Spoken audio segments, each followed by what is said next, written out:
Hey guys, it's Kim here with Fairily Fiber Fun. Thanks for joining me on September's blanket stash down update. So I have been working on this blanket almost non-stop, and I have a huge amount of progress to share with you, but I thought today I would focus on a little bit of a tutorial and show you how the blanket is knit and how I knit it myself personally. Thought I would share that with you today, and we will go into another aspect of it next month. Anyways, I am having a lot of fun with it, and I wanted to share with you what I'm doing and how I'm doing it.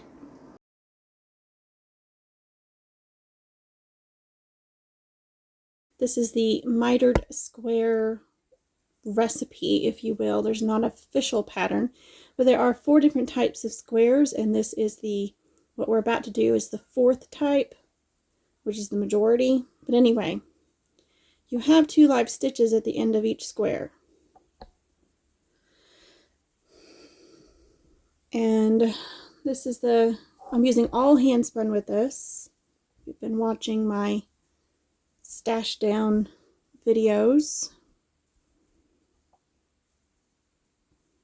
I'm not taking the stitch marker out yet on purpose. So you knit those last 2 together, and then I take the stitch marker out.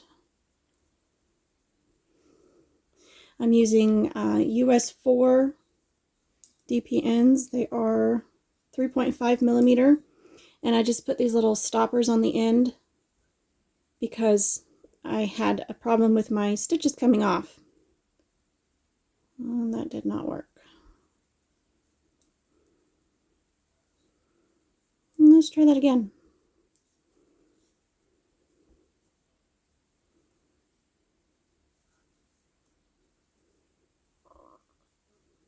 Now I slip the stitches on the first stitch of every row, so I have a nice slip stitch row, a nice place to pick up stitches.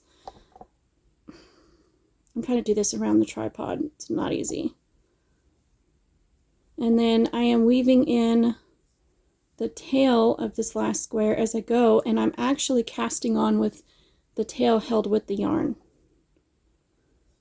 So the tail from the previous square is going over and under the new stitches.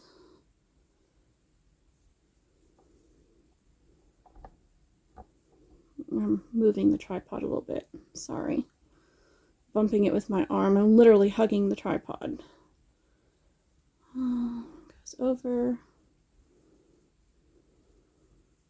I'm pretty excessive when it comes to weaving in my ends, so I will use up the majority of the tail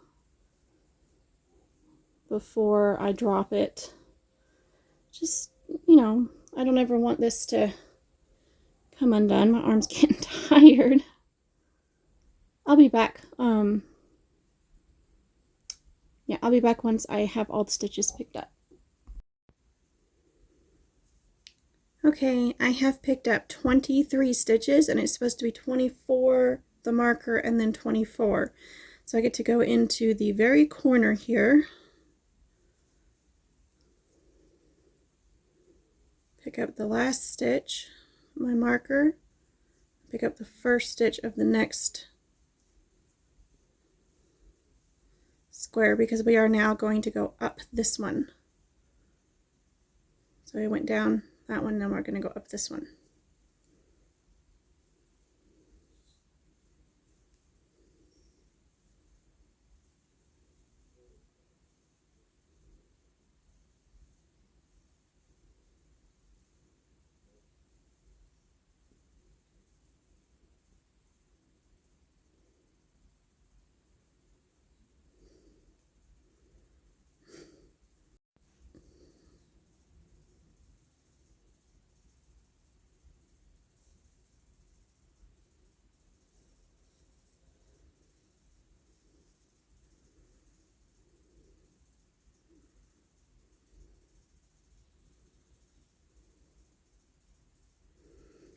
I've got 48 stitches, 24 and 24. And this is the right side of the fabric, hence why my stitch markers are hanging off here, because I always lose track and end up doing my decreases on the wrong rows.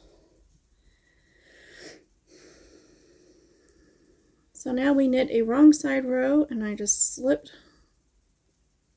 the first stitch and knit all the way across.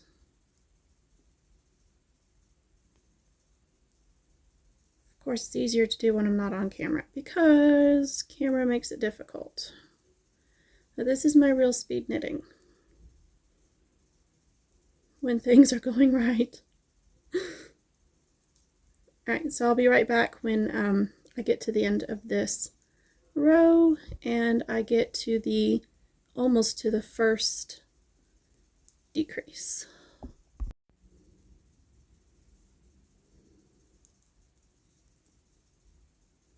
I have 3 stitches before the marker, so you knit till there's 2 stitches, knit 2 together, slip the marker, knit 2 together,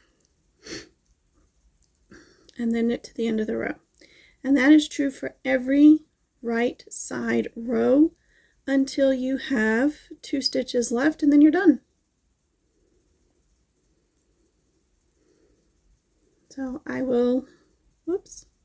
You just want to make sure that you don't do a decrease on the wrong side, otherwise you won't have enough rows to make it square, and you won't be able to pick up enough stitches for the next square. And that is a little bit critical.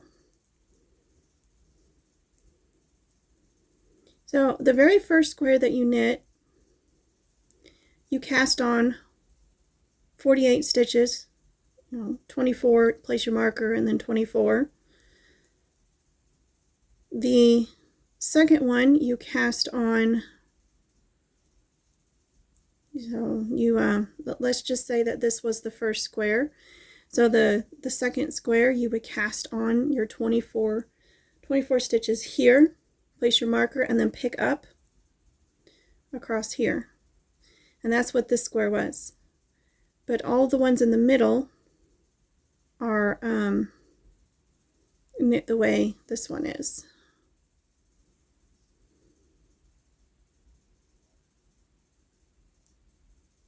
Going the wrong way. Okay.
Okay, I only have 10 stitches on my needle because every other row you're removing 2 stitches.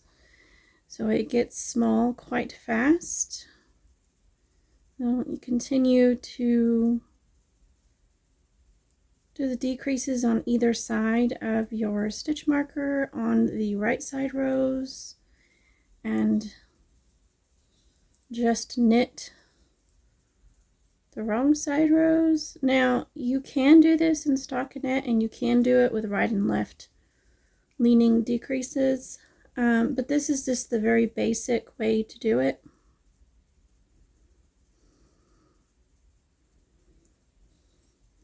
Now I'm down to just 3 stitches on either side of my stitch marker, and that's when I remove my stitch marker because I don't need it then.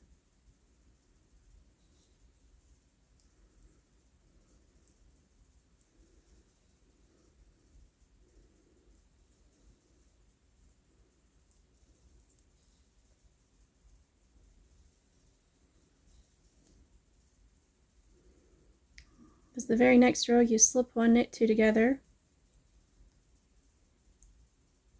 knit 2 together, and knit 1. Now you only have 4 stitches.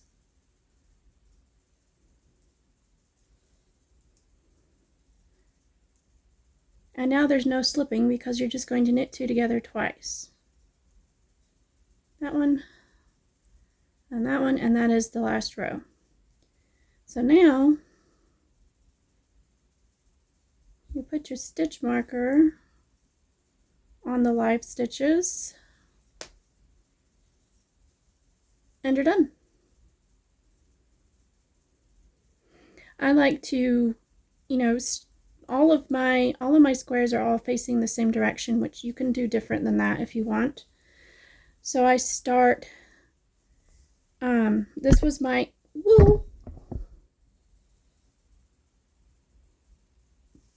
so this was square number 1, and then I worked this one, and then I worked this one, and I kind of worked outwards, and then I just worked up to here, and then I came back and I worked the rest of row 2, and then I worked row 3, and then I started row 4 and worked the whole thing, and then row 5 and worked the whole thing, and now I'm on row 6, and I'm going to keep going until the blanket is as wide as I want it to be, and then I will go back to this end where I have all of my little tails here,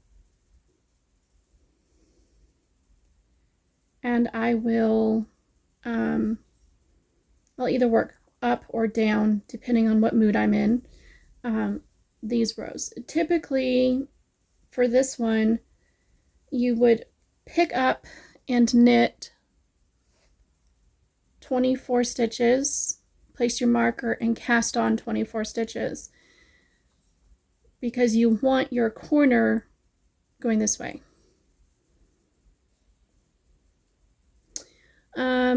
Like all the other ones are, but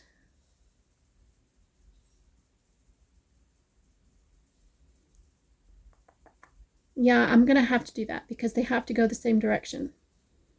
Anyway, all of these squares on this end have a tail, and the last square has live stitches. So when I get to the end of row 6, I will use these live stitches, and this marker will move to the end of the next square.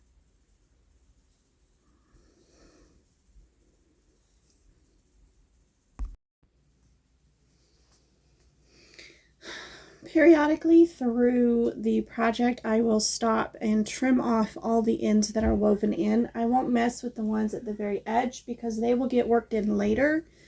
And this is my most active one. I just finished this square. So, but all of these are woven in.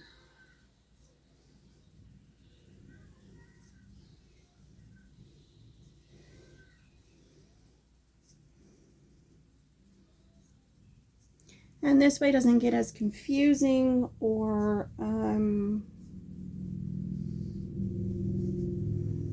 overwhelming.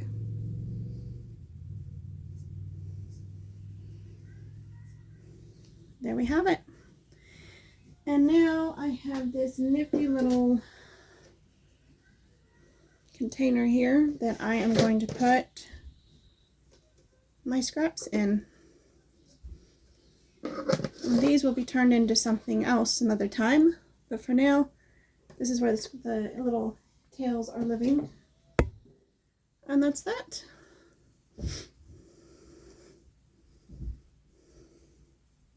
My blanket is getting bigger. When I'm done with this row I'm on right now, it'll be a square.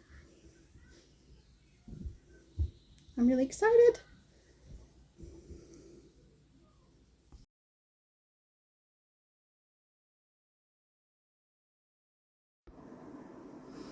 Okay, so I could just keep knitting this forever and never finish the vlog.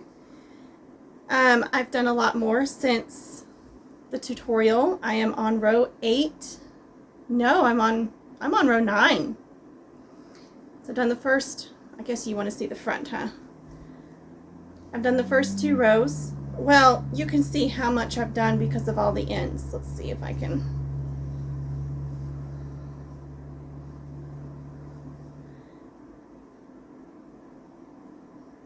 Two rows plus, give or take, since the last vlogging video update, since the last little bit you just watched. So I'm going to stop it here because I've measured this, and I'm going to stop the vlog here, not the blanket.